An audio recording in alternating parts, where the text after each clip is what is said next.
Na linha de frente desta empresa de telemarketing e tecnologia, prestadora de serviço para órgãos públicos em Brasília, uma conduta inadequada do atendente resultou em demissão por justa causa. Existe um processo de monitoramento muito forte da empresa, por meio de um segundo nível, que é a monitoria de qualidade.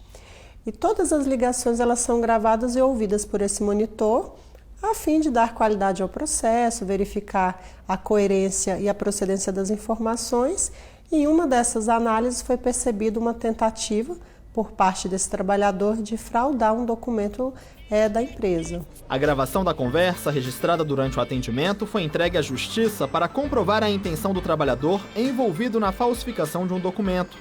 O caso foi julgado na 22ª Vara do Trabalho de Brasília e o juiz Renato Faria reconheceu a validade do rompimento do contrato por culpa do empregado. Nesse caso, ficou evidente a improbidade, que é um ato que causa prejuízo, não só ao empregador, como, nesse caso, sendo o tomador de serviço dele, o Ministério do Desenvolvimento Social, que lida com dinheiro público, acabou prejudicando toda a nossa sociedade. A demissão por justa causa aplicada para punir o autor do ato de improbidade é a mesma punição extrema adotada quando ocorre abandono de emprego, caracterizado após 30 dias de faltas consecutivas, e também em casos de indisciplina ou insubordinação.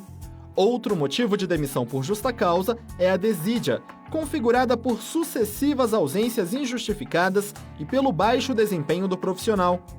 Faltas graves como incontinência de conduta ou mau procedimento, prática constante de jogos de azar, violação de segredo da empresa, ofensas físicas, atos contrários à segurança nacional, lesões à honra e à boa fama, condenação criminal transitada em julgado e negociação habitual, quando o profissional sem permissão do empregador exercer atividade que crie concorrência à empresa para a qual trabalha, também aparecem entre as 13 causas previstas na CLT para a dispensa do trabalhador de forma imediata. É importante que se cerquem de cuidados as duas partes.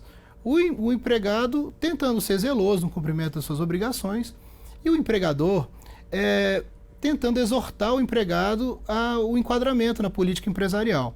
Por exemplo, na diligência, o empregado faltou uma vez, que ele seja advertido oralmente, mas isso se repetindo, uma advertência por escrito, depois, em evoluindo a situação, o empregado ainda resistente à mudança de comportamento, uma suspensão para, enfim, e ao final, com a pena mais drástica de justa causa. Apesar de a embriaguez habitual ou em serviço também constar como causa de dispensa motivada por justa causa do empregado, hoje há o entendimento do Tribunal Superior do Trabalho de que o empregador não pode demitir o empregado que sofre de alcoolismo, condição reconhecida como doença pela Organização Mundial da Saúde. O que ele deve fazer? Ele emite uma comunicação de acidente de trabalho, porque a doença profissional ela é equiparada a acidente de trabalho, e aí ele vai pela Previdência Social, o contrato dele fica suspenso durante o período em que ele estiver em gozo do benefício previdenciário. Toda punição, desde a mais branda, deve ser registrada. A documentação, papéis, relatos de testemunhas, fotografias, é fundamental, já que o empregador é obrigado a provar a gravidade dos fatos. O trabalhador que se sentir injustiçado pode tentar reverter a justa causa na justiça. O juiz fica à mercê das provas. Só quem realmente tem conhecimento do que houve no contrato de trabalho são as partes. O juiz vai investigar a partir desses documentos, por isso que é importante a documentação por parte do empregador ou mesmo do empregado, dentro do que lhe for possível, e testemunhas. Nós vamos investigar a partir desses elementos probatórios. Em se concluindo que a justa causa foi mal aplicada, por falta de algum requisito, o juiz reverte. Mas é preciso ter cuidado, mesmo que a demissão esteja relacionada a um crime. Ainda que o caso tenha sido denunciado à polícia, o boletim de ocorrência não tem valor de prova. O boletim de ocorrência é apenas uma notícia, nós chamamos de notícia do crime. O empregador noticia a ocorrência do crime, mas quem apura a materialidade e a autoria do crime é a autoridade policial, mediante essa representação do empregador para que o inquérito seja instaurado. Se a autoria não ficar comprovada, então o delegado vai arquivar aquele inquérito policial.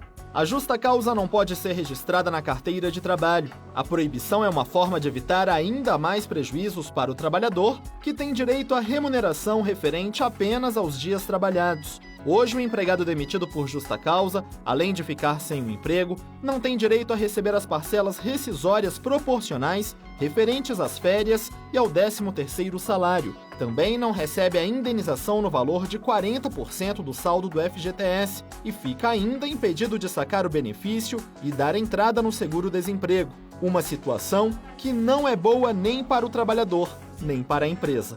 Não é bom para ninguém. Nem para a empresa, que vai ter vários custos e um desgaste até que eu consiga um profissional qualificado novamente para atuar ali, e para o profissional menos ainda, porque ele vai perder todos os direitos que estariam garantidos a qualquer trabalhador pela CLT. Não é recomendável que a vida profissional do trabalhador seja marcada pela justa causa, porque além dessa perda imediata financeira, o trabalhador lida com a sua imagem profissional. É bom que ele zele por ela.